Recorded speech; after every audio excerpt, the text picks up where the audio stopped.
আসলে এই যে আমরা একটা ওয়েবসাইট দেখি, এই যে আমরা দেখতেছি এখানে প্রথম আলো আছে, এখানে সর্বশেষ বিশেষ সংবাদ, রাজনীতি, করোনা ভাইরাস, বাংলাদেশ, বিশ্ব। এখানে ক্লিক দিলে এই জায়গায় চলে যাচ্ছে, এইখানে ক্লিক দিলে এই জায়গায় চলে যাচ্ছে। আসলে এটা কিভাবে এই কাজগুলো করে? এটার এগেনস্টে একটা ফর্মুলা বা কোড করা আছে। এখন এটা কারা করে? যারা ওয়েব ডিজাইনার, ডেভেলপার, তারা এটা করে যে এখানে ক্লিক দিলে এই পেজটা ওপেন হবে। এখন সে এটা কিভাবে করে? সে কোডের মাধ্যমে করে বা প্রোগ্রামিং এর মাধ্যমে করে। এখন প্রোগ্রামিং জিনিসটা কি, এটা একটু একটা ধারণা দিই আমি। সাপোজ আমি আপনাদের যে এই কথাগুলো বলতেছি, আমি কোন ভাষায় বলতেছি? বাংলা। কারণ আমরা সবাই বাংলা ভাষা বুঝি। হয়তো ইংলিশে বললেও আমরা অনেক কিছু বুঝবো, অনেক কিছু বুঝবো না। তো আমি যদি আপনাদেরকে এখন স্প্যানিশ ভাষায় বলি, আপনারা কিছু বুঝবেন? কিচ্ছু বুঝবেন না। ঠিক? তাহলে এখন কম্পিউটারেরও এরকম একটা ভাষা আছে, যে ভাষায় ওর সাথে কথা বললেও বোঝে। ঠিক আছে? তাহলে ওই ভাষাটা কি করে? ওই যে ওয়েব ডিজাইনার বা ডেভেলপাররা ওই ভাষাটা জানে। তখন ওই ভাষা অনুযায়ী কম্পিউটারকে আপনার নির্দেশ দেয় যে এই ওয়েবসাইটটার এখানে এই থাকবে, এখানে ক্লিক দিলে এই হবে, এখানে ক্লিক দিলে এই হবে, এখানে ডেট থাকবে। ঠিক আছে? তো সেই ভাষাটাকে মূলত বলা হয় হলো প্রোগ্রামিং ল্যাঙ্গুয়েজ। এখন আমাদের আসলে ওই জায়গাটায় কাজ নেই, তারপরেও আমাদের অনেক সময় কিউরিওসিটি থাকে যে এগুলো আসলে কিভাবে হয়। তো সেই অনুযায়ী আপনাদেরকে আমি একটা ধারণা দিয়ে দিলাম। ঠিক আছে? কারণ আমরা মোবাইলে যে অ্যাপস ইউজ করি, এই অ্যাপসটা তো নিশ্চয়ই বানানো লাগে, তাই না? এটা ধরুন গেম খেলতেছি বা ফেসবুক ইউজ করতেছি, তাহলে ওর ভিতরে যে কাজগুলো হচ্ছে নিশ্চয়ই এগুলো একটা সিস্টেম অনুযায়ী কাজ করে। তাহলে ওই সিস্টেমটা নিশ্চয়ই কেউ একজন ডেভেলপ করেছে। ঠিক আছে? তো ওই ডেভেলপ কারা করতে পারে? যারা ওই ভাষাটা জানে। তো এই পেজটা কিরকম ভাবে লেখা, এটা যদি আপনাদের একটু আমি দেখাই, তাহলে এই পেজটার এগেনস্টে দেখেন এতগুলো জিনিস এখানে লেখা আছে। সবকিছু দেখা যাচ্ছে না, কারণ অনেক কিছু হাইড থাকে। ওপেন সোর্সে যেগুলো আছে সেগুলো এখানে দেখা যাচ্ছে। তো এই পেজটা যে আপনি এইভাবে দেখতেছেন, তার ব্যাকগ্রাউন্ডে আসলে এই জিনিসগুলো কাজ করতেছে, ফর্মুলা। দেখছো ওয়েব ডেভেলপমেন্ট আসলে এখানে প্রচুর পরিমাণে ল্যাঙ্গুয়েজ আছে। তো আপনার একটা তো ল্যাঙ্গুয়েজ না, দেখা গেল কেউ জাভা শেখে, কেউ জাভা স্ক্রিপ্ট দিয়ে কাজ করতেছে, কেউ পাইথন দিয়ে করতেছে, কেউ লারাভেল দিয়ে করতেছে, কেউ নোড জেএস দিয়ে করতেছে, কেউ পিএইচপি দিয়ে করতেছে, বিভিন্ন রকম। এখন আসলে এটা রিকোয়ারমেন্ট অনুযায়ী ভ্যারি করে, আর সবাই তো সবকিছু পারে না। দেখা যাচ্ছে একটা ভাষা আমি শুধু শিখছি যে আমি যাই, আমি খাই, আমি পড়ি, এইটুক পারি। কিন্তু দেখা যাচ্ছে আপনারা বলেছে একটা রচনা লিখতে, তখন তো আপনি পারবেন না। এবং যার দক্ষতা যতখানি সে ততখানি পারে। তো দেখেন এই পেজটার এগেনস্টে আপনি ধরে নেন যে এই কোডগুলো করা আছে। ঠিক আছে? তাহলে এই কোডগুলো তো আমরা আসলে করবো না, কারণ আমাদের এটা শেখার দরকার নেই। এখন এটা কেন দেখাচ্ছি? এইটা দেখাচ্ছি একটা কারণে, সেটা হলো একটা ওয়েবসাইটের এসইও আসলে দুই ভাবে হয়। একটা ওয়েবসাইটের এসইও আসলে দুই ভাবে হয়। দুই ভাবে বলতে কি, একটা হলো অন পেজ এসইও আর একটা হলো অফ পেজ এসইও। ঠিক আছে?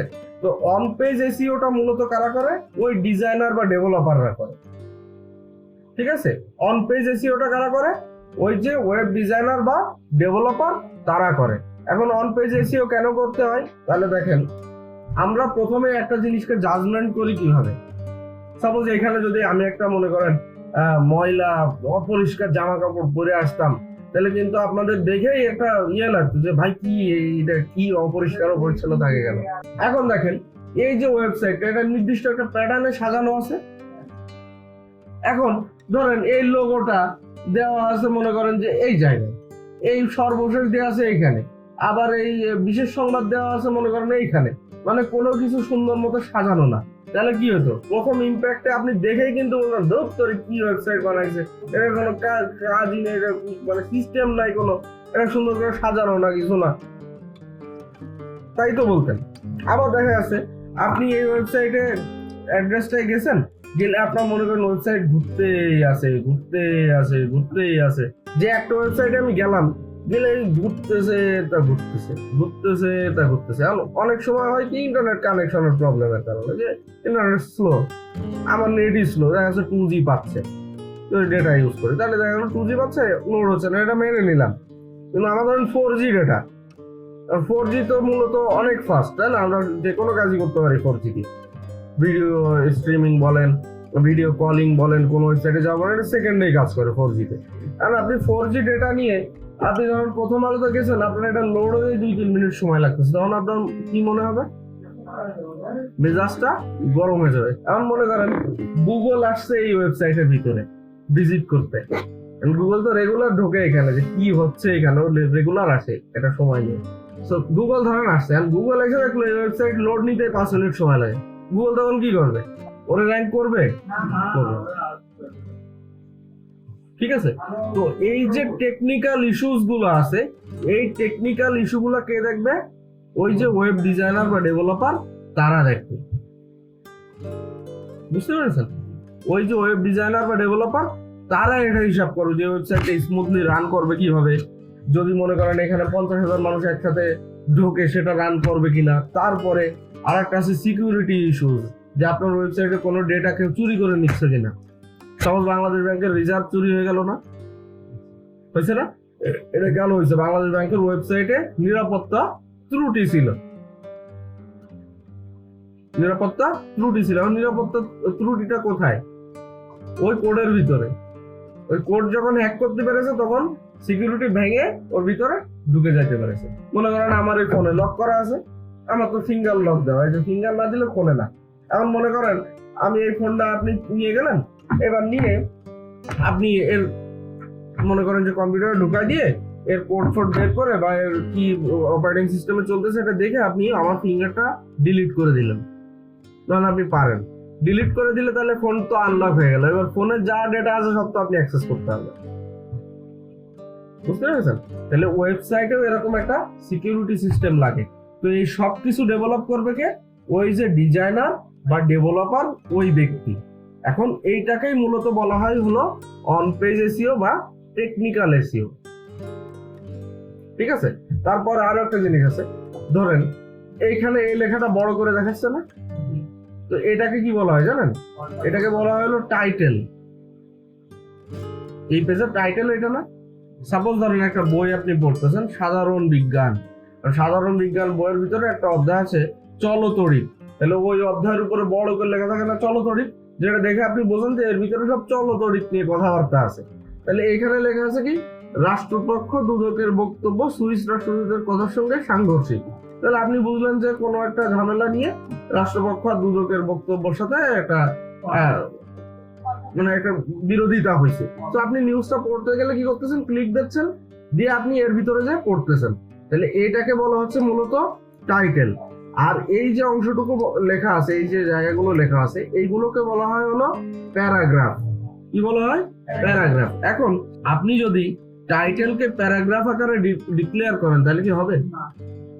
ধরুন আপনি বললেন যে এটা হলো একটা প্যারাগ্রাফ আর এটা হলো একটা টাইটেল, এটা কি হবে? হবে না। আবার যদি আপনি দেখেন যে টাইটেলের ফন্ট সাইজ হলো 8 আর প্যারাগ্রাফের ফন্ট সাইজ হলো 20, তাহলে কি আপনার মানাবে? আপনি বলবেন যে উল্টোপাল্টা কাজ করে রেখেছে কেন? রং না?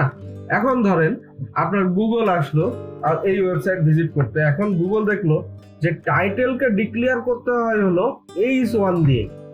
টাইটেল লেখার আগে H1 লিখতে হয়, ট্যাগ লিখতে হয়। হ্যাঁ, সিস্টেম আছে কোড লেখার, ল্যাঙ্গুয়েজ। তো ধরেন টাইটেলকে ডিক্লেয়ার করার আগে ধরেন এই যে কথাটুকু লেখা আছে না, এর আগে H1 দিতে হয় আর এই পাশে ক্লোজ ট্যাগ দিয়ে H1 দিতে হয়। তাহলে গুগল বুঝবে যে এটা একটা টাইটেল। কারণ গুগল তো আমাদের মতো চোখ নেই যে দেখে বুঝবে যে এটা একটা টাইটেল। গুগল বুঝবে কি দেখে? যে ওকে কি দিয়ে ডিফাইন করা।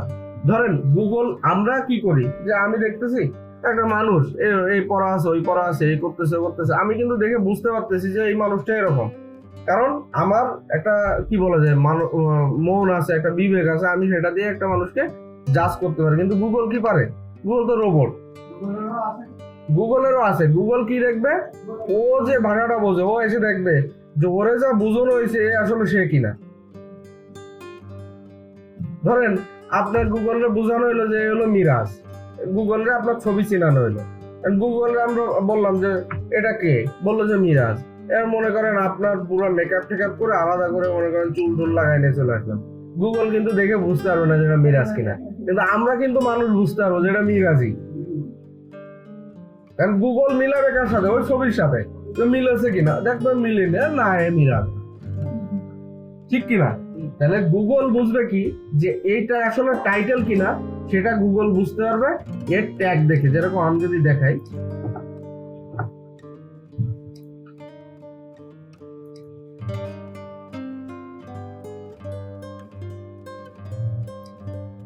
আপনাদের একটু কোডও শিখিয়ে দিলাম। হ্যাঁ, তো দেখেন আমি বললাম না এইচন এর ভিতরে লেখা থাকে, দেখছেন এই যে এইচন প্লাস স্টোরি টাইটেল ইনফো, এর ভিতরে দেখেন ওই টাইটেল দেওয়া আছে, এর শেষে ক্লোজ ট্যাগ দিয়ে এইচন লেখা আছে। তাহলে গুগল যখন এটা ভিজিট করবে, সে আসে তো আসলে এই দেখে না, সে দেখে এই জায়গা কোড দেখে যে এইটাকে কি দিয়ে ডিফাইন করা। গুগল এসে বোঝে না যে এটা একটা ছবি, গুগল কিন্তু এটা পড়তে পারে না। গুগল এসে দেখে এটা কি দিয়ে ডিফাইন করা। সে যখন দেখে ডিফাইন করা হলো ইমেজ দিয়ে, এই দেখেন ইমেজ, দেখছেন ইমেজ এসআরসি, তারপরে ইমেজের এখানে টাইটেল দেওয়া আছে, ইমেজের নাম দেওয়া আছে। গুগল এসে দেখে যে এইটা তাহলে একটা ইমেজ, তার নাম কি হাইকোর্ট, তাহলে এই ইমেজটার নাম, তখন গুগল বুঝবে যে এই ইমেজটা হলো হাইকোর্টের ইমেজ। তাহলে আপনি এই জায়গায় মনে করেন যে শাকিব খানের ছবি দিয়ে বলে দেন হাইকোর্ট, তাহলে গুগল এসে বুঝবে কি যে হাইকোর্ট। হ্যাঁ, তখন গুগল দেখবে যে না অন্য জায়গায় তো শাকিব খান, এই হাইকোর্ট হলো কি করে। তখন গুগল একটু চিন্তা ভাবনা করবে যে আসলে এই জায়গায় মনে হয় তথ্য ভুল আছে। তখন কি করবে, দেখবে মিলায় যে আপনি তথ্য বলতেছেন, তখন আপনারা কি করবে, তুমি আউট। বুঝতে পেরেছেন? তাহলে গুগল এসে চেক করে মূলত এই জায়গাগুলো, যে আপনি ইমেজটা কোড ঠিকঠাক লিখছেন কিনা, আপনার টাইটেল যেটুকু ডিক্লেয়ার করা দরকার সেটা আপনি ঠিকঠাক ডিক্লেয়ার করেছেন কিনা। এই সমস্ত জায়গাগুলোতে কাজ করা হলো ওই ডেভেলপাররা। কারণ আপনি যদি টাইটেলকে প্যারাগ্রাফ হিসেবে কাউন্ট করেন, তখন গুগল এসে দেখবে যে এটা তো প্যারাগ্রাফ, কিন্তু প্যারাগ্রাফের লেন্থ এইটুকু কেন। যেরকম আপনার এসইওর ক্ষেত্রে আমরা একটা প্যারাগ্রাফের লেন্থ সর্বোচ্চ 300 ওয়ার্ডের ভিতরে, 300 ওয়ার্ডের ভিতরে রাখা হয় স্ট্যান্ডার্ড, সর্বোচ্চ 300। আর দেখা গেছে 100 নিচে আসলে তখন বলা হয় যে এটা কম হয়ে গেছে বা একটু বেশি প্যারাগ্রাফ বাড়ানো দরকার। ঠিক আছে? তাহলে এখন গুগল এসে দেখলো যে এখানে ওয়ার্ড আছে 1 2 3 4 5 6 7 8টা, এসে দেখবে যে এটা তো একটা প্যারাগ্রাফ, তাহলে 8টা ওয়ার্ড।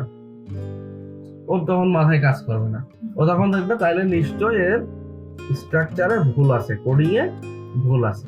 তাহলে এই কাজগুলো কারা কমপ্লিট করবে, আমার ওয়েব ডেভেলপাররা। কিন্তু তারপরেও অ্যাজ এ এসইও এক্সপার্ট আমাদেরও এই কাজগুলো করা লাগে। কারণ কি, সাপোজ এই ওয়েবসাইটটার মালিক, ধরেন প্রথম আলোর যে মালিক আপনার কাছে আসলো, এসে বললো আমার টোটাল সাইটটা তুমি অডিট করে দাও। অডিট মিনস যে এই সাইটের কোথায় কোন প্রবলেম আছে সমস্ত জিনিস আপনার দেখানো লাগবে, বলে দেওয়া লাগবে যে এই সাইটের অমুক অমুক প্রবলেম আছে। এখন আপনি যদি এর কোড স্ট্রাকচার যদি একটু না বুঝেন, কারণ আপনার প্রথমে দেখতে হবে অন পেজ যে গোড়ায় গলদ আছে কিনা। যদি গোড়ায় গলদ থাকে, আপনি কি পরবর্তীতে সে তার উপরে যাই করেন না কেন সেটাই আপনার মাইনাসে যাবে, সেটা কোনো কাজে আসবে না। কারণ আপনার এখানে ধরেন এটাকে বলা আছে প্যারাগ্রাফ, এটাকে বলা আছে টাইটেল। এখন আপনি যদি এর উপরে কাজ করেন তাহলে তো আপনার প্রথমেই ভুল। তাহলে গুগল কি করবে, যে আরো পেনাল্টি দেবে, শালা তুই ভুল করেছিস, আবার ওর উপরে ভুল করতেছিস, আবার বলছিস এটাই রাইট, তাহলে তো না, এটা তো রাইট না। তো এই কারণে অডিট করার সময় এই জিনিসগুলো লাগে, যে আসলে টাইটেল ঠিকঠাক ডিক্লেয়ার করা আছে কিনা, ইমেজ ঠিকঠাক ডিক্লেয়ার করা আছে কিনা, প্যারাগ্রাফটা ঠিকঠাক ডিক্লেয়ার করা আছে কিনা, তারপরে সাইটের স্পিড টেস্ট করা লাগে। আমাদের অ্যাজ এসইও এক্সপার্ট কি কি বেসিক গুলো জানা দরকার। তো মূলত এই কাজগুলো করবে আপনার ওয়েব ডেভেলপার। আর আমাদের কাজ কি হবে এবার, আমাদের কাজ হলো মূলত অফ পেজ এসইও।